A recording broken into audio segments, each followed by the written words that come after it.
Fala pessoal, eu sou o Daniel e mais um grande episódio de House of the Dragon. Eu venho dizer que talvez esse seja um dos episódios mais bem construídos das duas temporadas, porque ele consegue trabalhar muito bem os diálogos e os sentimentos de cada um dos personagens. E ao fim acaba surgindo comentários no sentido de que abriram os portões da coitada Holândia para os verdes, só que gente, é um momento de tragédia, acabou de morrer o filho do Aegon e vocês queriam que a série simplesmente colocasse os verdes partindo para a guerra e não tendo aquele sentimento de luto, o remorso por tudo que aconteceu. Eu sei que os fandoms, eles tentam caminhar e defender fortemente o seu lado com os argumentos. Alguns são bem válidos mesmo em relação a por que a Rhaenyra merece o trono e por que o Aegon merece o trono, mas no fim precisamos entender que não existe um lado completamente certo dessa história. Os dois lados têm pessoas boas, pessoas ruins e que também cometem atos ruins, mas quando tem um momento desse, um momento trágico, é esperado que a série realmente trabalhe numa parte mais sentimental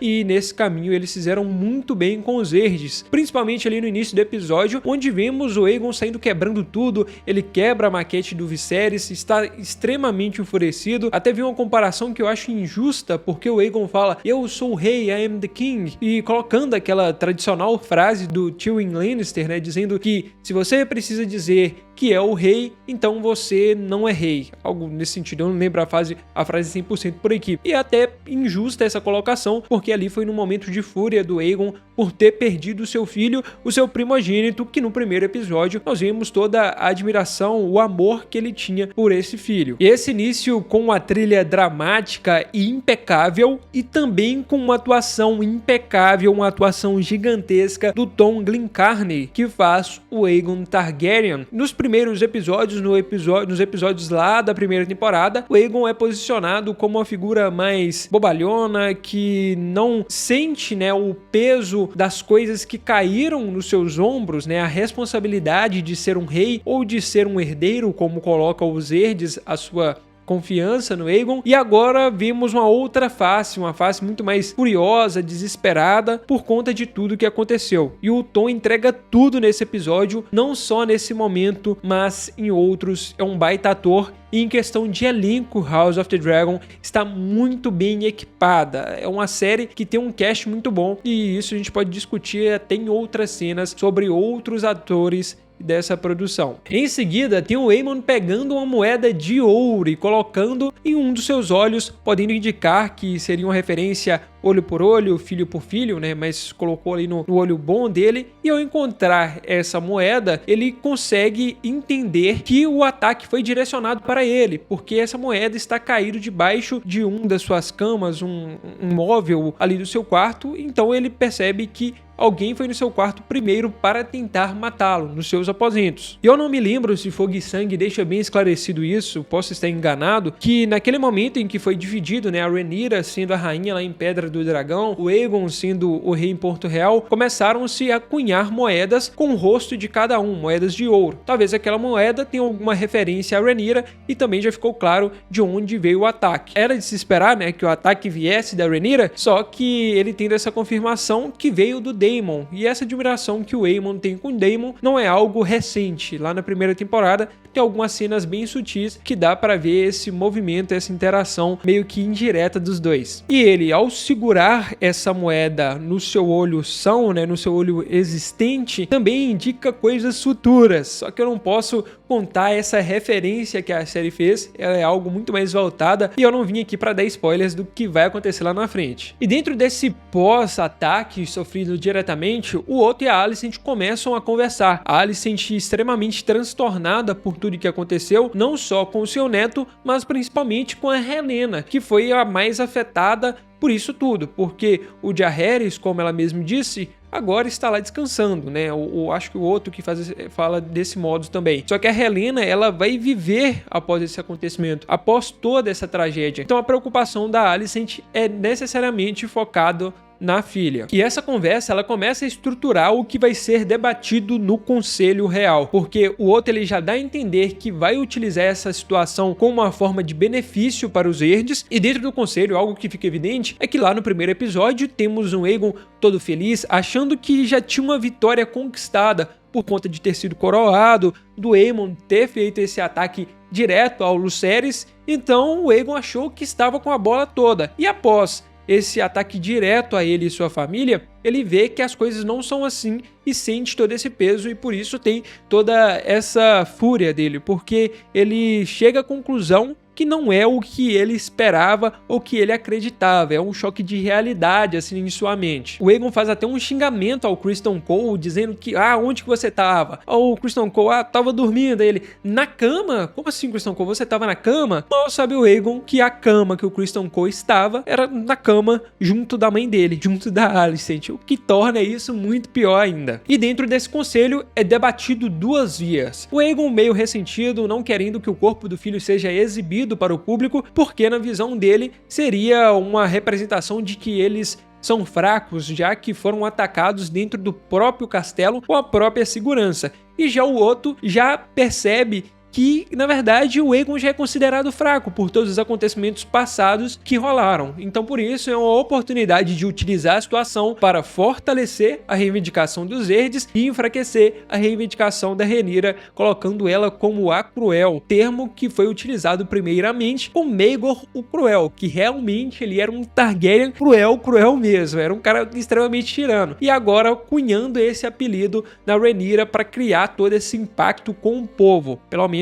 foi a ideia que ele trouxe dentro do conselho. E é realmente uma faca de dois gumes nessa situação, porque eu entendo completamente o lado do outro de ver essa possibilidade de fortalecer sua causa, a causa do seu neto, e enfraquecer a causa da Rhaenyra, só que é preciso ver com mais tranquilidade, né, a posição do Aegon nessa situação, exibir o corpo do seu filho a um monte de gente, a um monte de desconhecido, principalmente um corpo com a cabeça costurada, como vemos logo à frente. E a posição do outro faz sentido porque ele realmente vê esse ponto, ele é um grande jogador, né? Talvez ele seja nesse momento, quem sabe mais jogar o Jogo dos Tronos. Lá na primeira temporada ele trabalhou para isso e transformou sua filha em uma rainha, e agora nessa segunda temporada quer manter o poder dentro de sua casa, né, junto ali do Aegon. Então faz sentido ver uma análise geral com esses olhos. Mas pensa bem, você como pai, como mãe aí do outro lado, qual seria a sua posição ao saber que seu filho seria exibido para um monte de pessoas? É como se você fosse o governante da sua cidade e ao acontecer uma tragédia em sua família, você tenha que exibir algum ente querido para enfraquecer os seus opositores. Então é um caminho bem mórbido a se seguir. E quem sofre realmente, completamente com essa situação é a Helaena, que está de luto. Diferentemente de Fogo e Sangue, ela não está em um momento em que perdeu a sua sanidade por completo. Está mais retida, mais fora de todo esse jogo e sofrendo por sua dor, pelo seu luto. A posição da Helaena, a configuração dela dentro da série, você vê que ela tem uma direção diferente de Fogo e Sangue. Por isso, a reação dela lá em Sangue e Queijo, uma reação que eu não gostei muito, eu vou ser sincero com vocês, mas o caminho que a série começou a traçar para ela e vem desenvolvendo ao longo desses episódios pode demonstrar que a Helaena tem alguma condição específica, mas eu não estou aqui para definir nem passar em algum laudo, e peço que você aí que seja um psiquiatra, um psicólogo, faça um vídeo. Se você tem um canal no YouTube, tenta entender toda essa situação. Eu acho muito interessante quando tem vídeos profissionais aprofundando nessa questão dos personagens, mas enfim, é uma posição completamente diferente da Helaena, que agora é colocada para acompanhar o funeral do seu filho, o corpo do seu filho exibido em meio a todas essas pessoas. Um funeral com extremo desconforto da Helaena dentro de toda essa situação e colocando a Rhaenyra como uma assassina de parentes, a Rhaenyra como Rhaenyra a Cruel. E falando sobre a Rhaenyra, a posição dela é enfraquecida extremamente nesse conselho. Tudo é falado sobre esse ato. A Rhaenyra até se posiciona falando que de dentre todas as pessoas, a Helaena seria a última opção, ou seria a opção que eu não escolheria por toda essa tragédia, por conta da boa relação que as duas tinham uma com a outra e também pela posição de mãe. E nisso tem o Daemon ali meio que escutando toda essa história, meio que assim, a reação dele é do tipo, olha, eu fui o mandante disso aí, eu mandei matar lá o Aemond, só que não foi eu que matei, então não tem culpa nenhuma disso aqui. Eu vou ficar calado no meu canto, vou deixar isso aqui meio que de lado, depois a gente resolve isso. E algo que me incomodou muito foi o conselho em si, a todo tempo, querendo contrariar a Rhaenyra, tentando enfraquecer ela, indo contra as posições dela, não acreditando na palavra, algo que a série tá levando a Rhaenyra para esse caminho e eu acho injusto, porque quando se fala em Rhaenyra ativa na guerra, eu necessariamente não imagino ela montando no dragão e indo pra batalha, seguindo um caminho diferente de Fogo e Sangue, onde ela não monta em um dragão e faz esse ataque diretamente nas grandes guerras que vão acontecer logo à frente. Eu imagino a Rhaenyra ativa dentro do seu conselho, tendo a posição muito forte, tomando as decisões e segurando as rédeas, né, levando as suas decisões a serem consideradas e ela tendo total efetividade por trás de tudo isso, nos bastidores, conduzindo os seus súditos a fortalecer a sua posição como herdeira. Então essa onda de enfraquecimento me incomoda muito. Algumas pessoas vão utilizar como argumento: mas a maioria do conselho são homens e por isso não querem deixar que ela tenha voz. Eu vejo com uma visão um pouco diferente, porque esse conselho segue ela. Claro que cada um tem seus interesses, mas eles escolheram seguir a rainha mulher e tendo a opção de seguir um rei que é homem. E algo que eu acho que quebra um pouco essa posição é que sempre é a Rhaenys que sai em defesa dela. A Rhaenys que tem uma voz superior e mostra força. E ela é mulher. Então o que falta dentro do roteiro de House of the Dragon é colocar uma Rhaenyra mais efetiva e sair um pouco dessa ideia de ser pacífica demais. Ela tem que ter um posicionamento muito forte. E a todo momento eu acho que a série em si começa a enfraquecer ela, pelo menos dentro desse episódio. Aí eu concordo com a colocação de que nesse período estão tentando trabalhar melhor a imagem dos verdes e os pretos começam ali a ser deixados mais de lado. Justo para ter um pouco mais de equilíbrio, ok,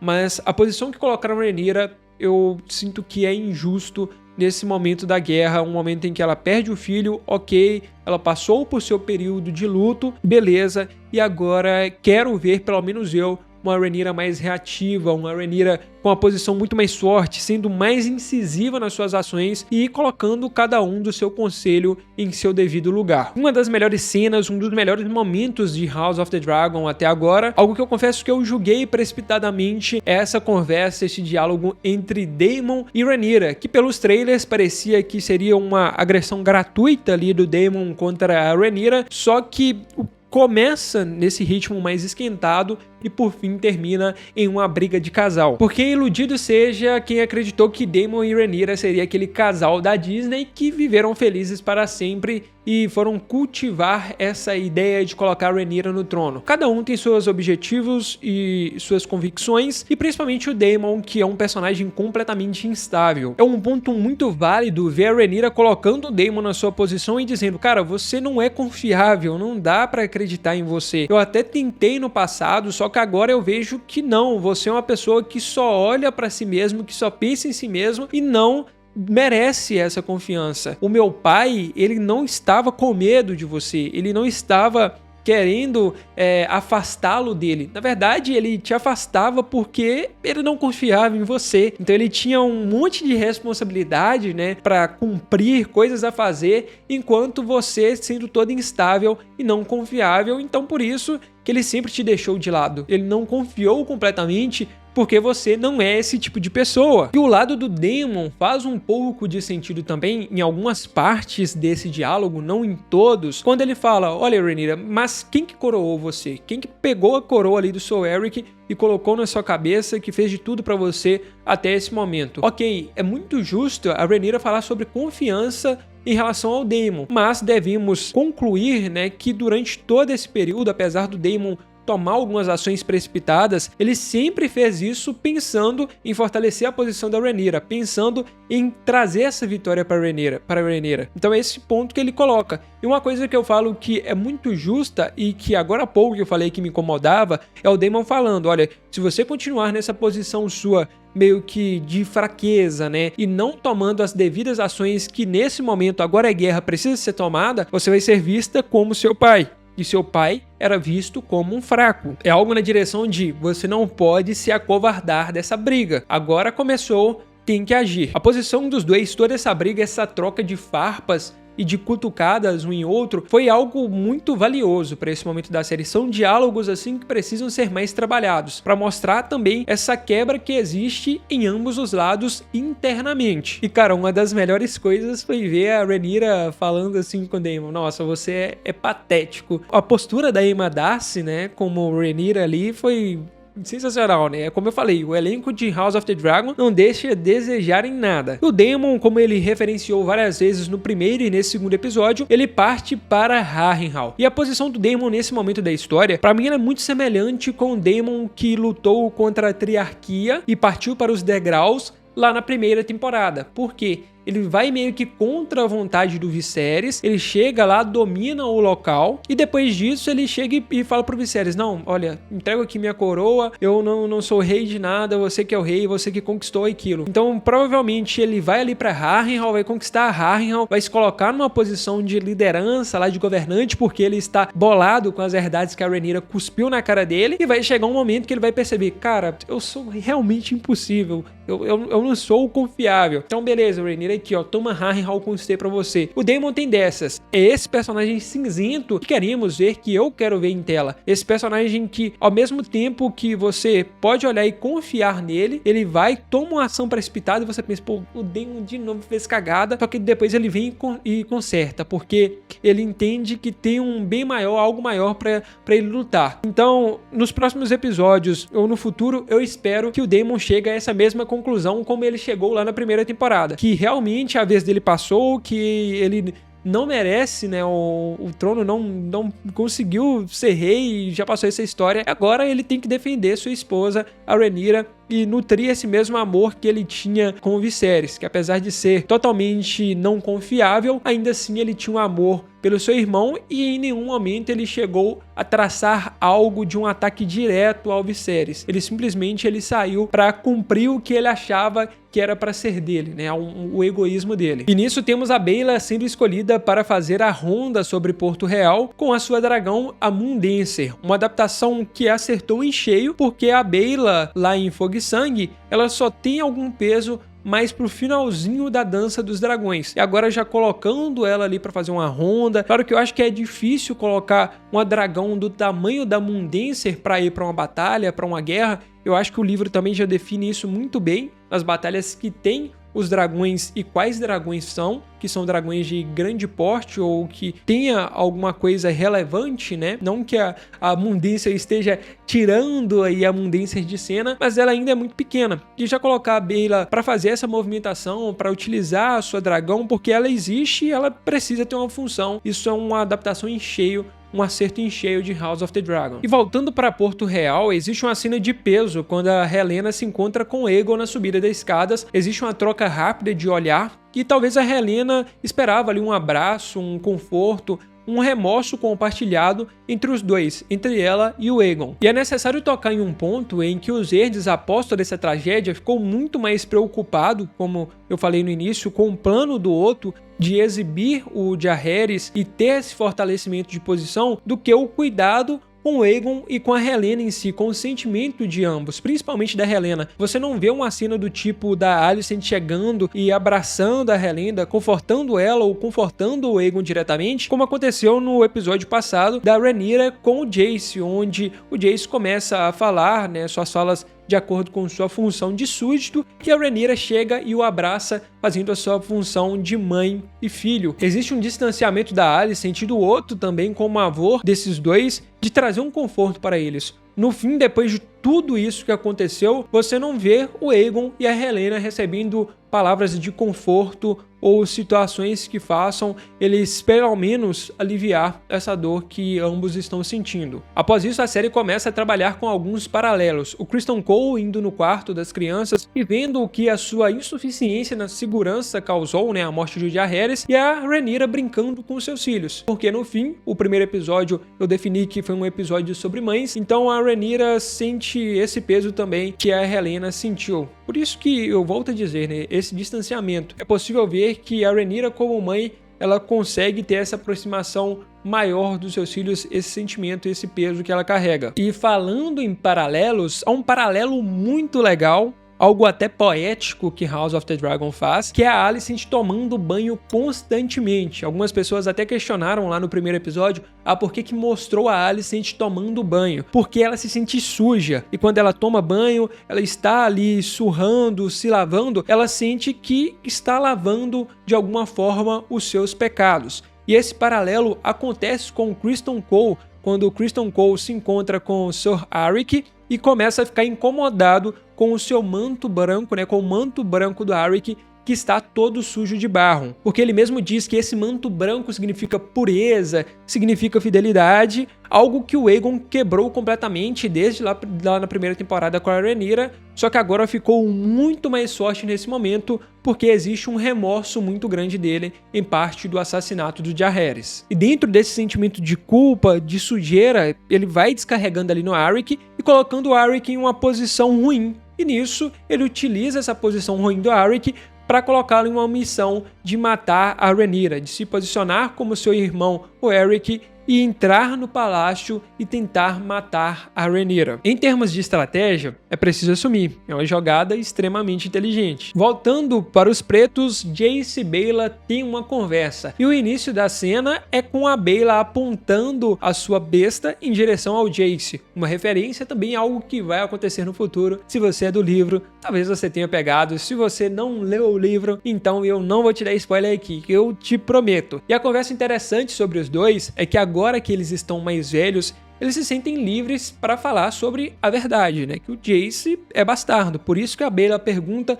olha, o que você acha do seu pai? E o Jace fala, o seu tio, né? O cara viciado em bolos, tinha tudo aquele lance engraçado, mas a Baela torna a perguntar: e do Sir Harry Strong? Porque é o real pai deles, né? Fala, não, era um cara forte, era um cara que eu acho que nos amava. A Baela confirma, não, você acha que ele te amava? Então essa confirmação de que não são mais bobos. Eles sabem muito bem que realmente eles são bastardos por parte de pai, né? São filhos de uma Targaryen, mas o pai não é o Sir Laenor, não. E nisso tem uma cena que causou um fuzuê danado, gente. O Twitter tá movimentando com memes e tudo mais, que é o Aemond ali no bordel. A primeira coisa que eu achei interessante é que o Aemond é servido por leite. Ele tem um copo ali preenchido por leite, não é vinho. O que entra dentro daquele parâmetro de por que os vilões adoram leite, né? Por conta dessa situação de falta de presença materna, desse aconchego, desse distanciamento familiar que o Aemond demonstra ter. E a relação dele com essa prostituta que é mais velha, né, considerada ali uma coroa, não é algo recente. Lá na primeira temporada, quando o Aemond vai procurar o Aegon, né, ali na Baixada das Pulgas, meio que dá a entender que realmente ele tem preferência por mulheres mais velhas. E ele fala ali que o Daemon o considera um inimigo digno porque manda alguém para matá-lo. Isso entra em conclusão com a cena da moeda, que ele encontra a moeda e percebe que ele que foi o alvo principal, o alvo que foi direcionado para o ataque, e fala do seu remorso que ele sente pelo Luke. Essa situação do Luke, eu acho que eles já poderiam ter deixado para trás e passado para frente. O Aemond ali na primeira temporada já mostrou aquele ressentimento, meio que como se fosse a Vhagar que tomou as ações desse ataque, só que tentar pintar o Aemond como 100% bonzinho nesse momento da história não é necessário, porque ele é o cara que quer ir pra guerra, o cara que quer atacar os pretos. Então esse remorso que ele sente pelo Luke, o Luke que é um dos responsáveis, né, o principal responsável por ele perder o olho, enfim,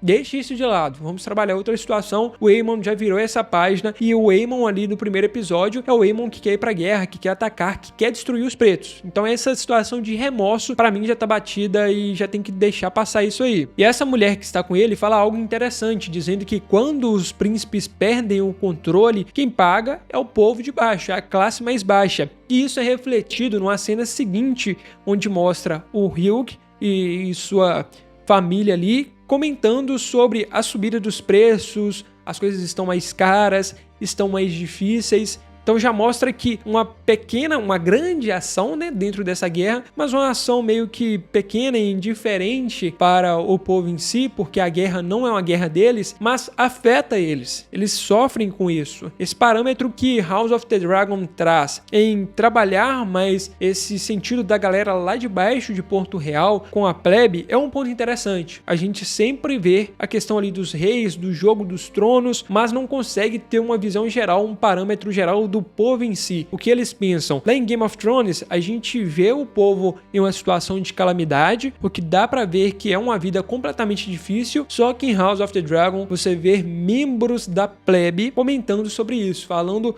como que a situação já começou ali a ficar ruim. E a série em si tá buscando referenciar muito desses personagens que lá na frente serão figuras importantes, como o Hugh Hammer, que aparece, e depois o Allen de Hu encontrando com seu irmão, que é o Adam, o irmão mais novo. E um comentário direto em relação ao Corlys, que segundo o Adam, o Corlys tem uma dívida com eles. E isso entra na questão mais pra frente, né? Falando sobre, creio que não seja um spoiler estrondoso, assim, não vai mudar sua perspectiva da história, pelo menos nesse momento. Em Fogo e Sangue existe uma dúvida entre o Allen e o Adam ser filhos bastardos ou do Laenor ou do Corlys Velaryon. Pela idade do Allen nesse momento dentro de House of the Dragon e as condições também, né, as escolhas que o Laenor teve durante a vida, dá a entender que realmente esses dois são filhos bastardos do Corlys. Vamos ver como que House of the Dragon vai posicionar ambos dentro dessa história, porque eles podem muito bem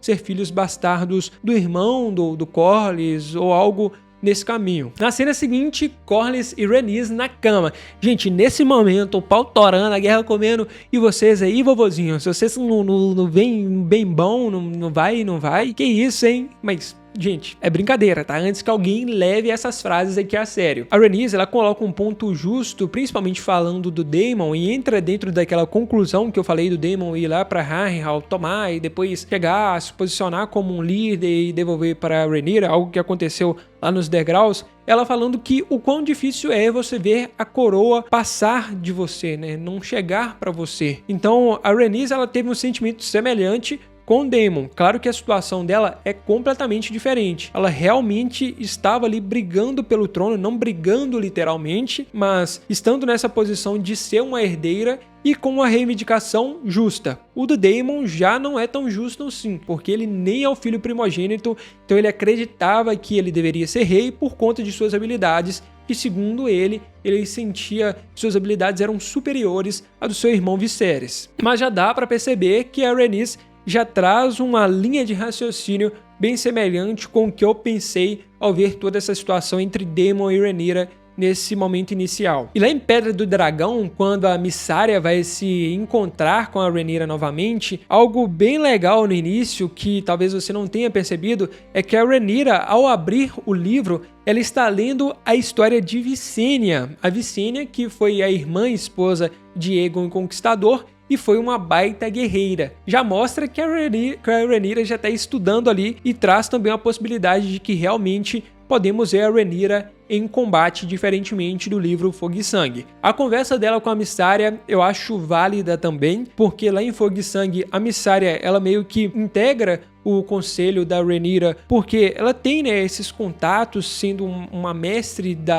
dos sussurros, e também por conta da conexão dela com o Daemon. E já na série, já traz um fator essencial, que é como a gente vê no final do episódio, e eu vou explicar isso mais à frente. Mas já mostra que as duas já têm esse contato, já começa a mostrar as coisas em que elas se parecem, né, se referenciando uma a outra, principalmente a situação delas com o Daemon. Então essa aproximação ela é importante por coisas que provavelmente vão acontecer lá na frente. Eu falo assim, gente, pra tentar fugir de spoilers a você que não leu o livro Fogo e Sangue. E a série já dá a entender quem deve ser o montador do Sea Smoke, porque diferentemente do livro Fogo e Sangue, onde o Laenor morre e seguindo, né, meio que as tradições, o dragão ele só pode fazer a conexão com outro montador quando seu último montador morre. E o Laenor ficou vivo em House of the Dragon, o que vai causar uma implicação. Só que Fogo e Sangue já dava a entender que sim, o Sea Smoke vai ter um novo montador. E há uma cena em que o Adam está ali catando caranguejos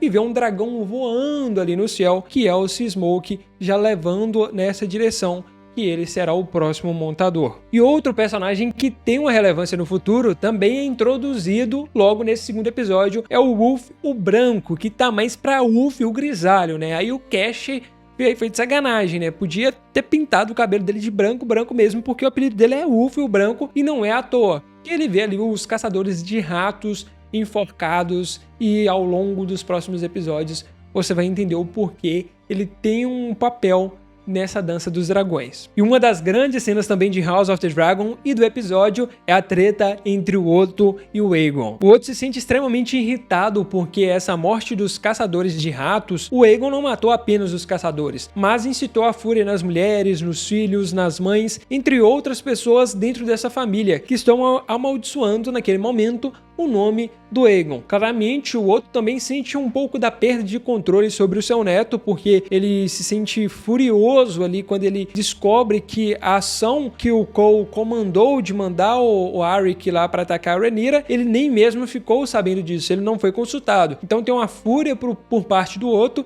no sentimento de que ele começa a perceber que ali ele perdeu o controle. Só que não fica por isso mesmo, tá? O Otto dá uma lavada na cara ali do Aegon, que assim, eu ficaria muito sem graça. O Aegon se achando, olha, o meu pai me fez o rei, e o outro, você acha mesmo que seu pai te fez rei? É um paralelo também interessante que esse episódio fez, porque o Daemon questiona a escolha, né, do Viserys com a Rhaenyra, falando que, você acha que seu pai te escolheu por suas virtudes, algo nesse caminho, e o outro também questiona o Aegon. Você acha que seu pai te escolheu como rei? É meio que assim, se seu pai tivesse te escolhido como rei, Aegon, o seu pai tinha gritado a todos os cantos, tirado o título de herdeiro da Rhaenyra e feito todos os lords jurarem a você como jurou a ela. Tem um choque de realidade aí, entendeu? Entende melhor qual que é a situação? E depois de tomar essa lavada, o Aegon, não deixando isso barato, remove o Otto do cargo de mão do rei. Porque o Aegon também entende, e eu acho que é até justo esse posicionamento dele, de que o Otto é uma mão para tempos de paz. Tanto que ele foi mão de reis ali, de governantes que atuaram em tempo de paz. E no tempo de guerra, ele precisa de alguém mais forte, alguém de ação, e o Criston Cole é essa pessoa. E aí é possível ver uma virada de chave na parte do Aegon, onde ele começa a tomar suas próprias decisões, ter mais autoridade sobre os atos após todo o acontecimento que teve. Ele se sente um pouco injustiçado, né? Sente que todas as ações, o que ocorreu com o filho dele foi culpa de talvez essa força, essa falta de força que ele teve. Então ele começa a tomar suas próprias rédeas. Como eu disse, o Otto fica furioso, não só por conta da lerdeza, eu não quero falar lerdeza, eu tô tentando encontrar uma palavra melhor em relação ao Aegon, mas também porque ele perde o controle. Lembrando que o Otto, ele batalhou para ter esse poder em suas mãos há muito tempo, né? Ele passou sendo mão de vários reis, no qual ele utilizou, né, a sua influência para encaminhar as decisões do rei de acordo com o que ele achava interessante, e também conseguiu colocar sua filha como esposa de um rei, fazendo com que ela se tornasse rainha, e logo correu também para que seu neto usurpasse o trono e se tornasse rei. Então ele se sente furioso porque basicamente todo esse trabalho, todo esse caminho árduo foi ele que fez, e no final deu ruim pra ele. E o Rhys Ifan, baita ator, baita atuação, entregou demais nesse episódio. E aí que a treta acontece lá em Pedra do Dragão, também um dos melhores momentos. Esse episódio pra mim foi sensacional por conta disso, conseguiu mesclar todos os bons diálogos e no final ainda entregou uma cena de extrema tensão, que é do Arik e o Eric, os irmãos Cargill. A Mysaria vê ali o Eric passando, o Arik, né, passando, e acaba salvando, né, a Rhaenyra de um certo modo, porque no final é entendível que o Eric chega ali para impedir o seu irmão por conta desse aviso da Mysaria. E bate naquele ponto que eu disse que essa ligação da Mysaria com a Rhaenyra nesse momento é extremamente importante por coisas do futuro. E a briga dos dois irmãos, cara, é sensacional pro espectador, porque você não consegue diferenciar quem é quem que está lutando ali. E colocar a Rhaenyra no meio desse bolo, quase sendo atingida, também cria aquele clima de tensão. Que a Rhaenyra ia morrer, a gente sabe que não. Mas em algum momento você começa a pensar, olha, ela vai ser atingida dentro dessa treta, dentro dessa intriga. E os irmãos lutando, o movimento das câmeras, toda a direção da cena foi impecável. impecável. E o momento final ainda, quando um declara, né, o seu amor um pelo outro, como Arik fala ao Criston Cole, olha, somos uma única alma que nasceu em corpos diferentes. É uma declaração muito forte que existe entre os dois, essa ligação. E o Arik, ao matar o seu irmão, o Arik que é o guarda da Rhaenyra, que levou a coroa para Rhaenyra, então mostra também essa ligação dele com a rainha e a ligação da rainha, o sentimento dela por ele, no final se mata porque ele entende que, é como eu falei, a frase dos dois, são uma única alma, nascidos em corpos diferentes. Então, a partir do momento em que o irmão dele morre, que ele mata o irmão dele, ele sente que a sua parte também no mundo, a sua presença no mundo não faz mais sentido, porque essa alma, ela não é composta pela metade, ela é só uma, e naquele momento ela morreu para os dois. E nesse caminho final, esse desfecho do episódio, tem um ponto interessante que o Otto finalmente menciona o Daeron, que é o filho da Alicent com o Viserys, o filho mais novo, que causou uma polêmica danada ali na primeira temporada, porque ele nem sequer foi mencionado. E agora, pelo menos, fizeram essa menção honrosa para ele, porque ele precisa aparecer na série. Ele tem um momento importante dentro de House of the Dragon, dentro da dança. E ali na primeira temporada, quando não mencionam ele, cria toda essa tensão, né? O público já pensando, olha, mas um personagem que foi cortado dessa história, um personagem que tem uma importância na dança, e House of the Dragon, depois de ouvir essas críticas, chega e fala assim, não, calma aí, olha, o Daeron tá lá na sede dos Hightowers, tá lá em Vila Velha, tá sendo treinado e tal, então fica tranquilo aí. E o desfecho do episódio em si, que pra mim é meio que sem graça, cara. Por quê? A Alicent percebe e vê o Aegon chorando naquele momento de fraqueza. É preciso entender, como eu falei no início dessa análise, que a galera tem um sentimento sim, o Aegon passou por um momento de tragédia, tá sofrendo por isso, então não é nada de abrir os portões da Coitadolândia, tá? Ele realmente precisa ter momentos desse do Aegon mostrando sua fraqueza, porque é preciso lembrar que o Aegon inicialmente não queria ser rei. Então ele foi jogado no meio dessa fogueira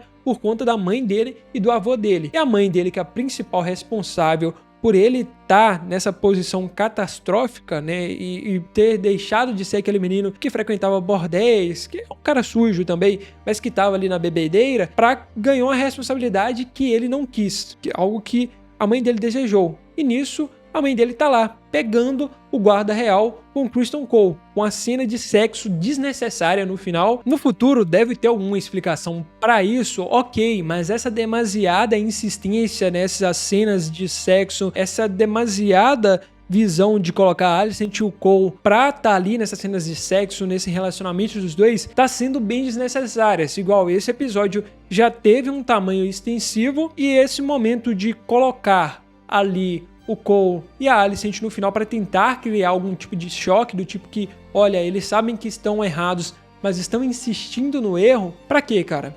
É só um adicional a mais. Poderiam ter encaixado aí essa cena da Alicent com o Otto, falando sobre formar as alianças com Highgarden, com os Tyrell, a questão do Daeron também, logo após o Otto ser despejado, né, tirado ali da sua posição de mão, e focado nesse final emocionante que foi os irmãos Cargill lutando e o Eric defendendo a Rhaenyra, e não finalizar o episódio com a cena que pra mim não é tão necessário assim. Enfim, o vídeo foi esse, pessoal. Muito obrigado por sua visualização. Provavelmente foi um vídeo bem longo porque eu falei demais, mas agradeço se você assistiu até aqui. Tamo junto, é isso. Se inscreva, tem o Instagram aqui embaixo pra você seguir. É isso, tamo junto e fui!